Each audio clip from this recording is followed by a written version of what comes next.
అక్క కాదు ఇది, అవకాశవాది. మోజు పుడితే ముగుడు, సిరాకొస్తే సెల్లి. బావ నుండి కాపాడే బకరగాడు ఎవరైనా తగిలితే బాగుండు. నేనున్నాను. బకరా అనగానే బాజాలు వేసుకుని బయలుదేరిపోతాడు ఈ యాదవ. వస్తున్నాడు, ఇంట్రాగేషన్ చేస్తా నిన్ను. వీధిలో చూసిన అమ్మాయికి అండగా నేనున్నా. మరెవరో ఆంటీ వెనక తిరిగావు. దానమ్మా దానికి మధ్య మర్చిపోయింది. మరి ఇప్పుడు ఇద్దరు ముగ్గురిని ఆప్షన్లో పెట్టా. వచ్చే జీతం ఒకటి, నీకు ఇద్దరు ముగ్గురా? అందుకే ఈ దిక్కుమాలిన సర్వెంట్ జాబ్ వదిలేసి పర్మనెంట్ జాబ్ వెతుకొని పెళ్లి చేసుకుంటా. మాలిన జాబా?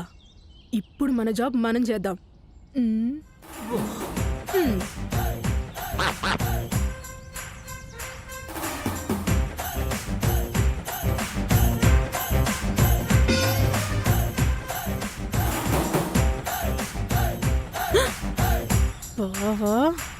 అది ఇక్కడ జరుగుతుంది.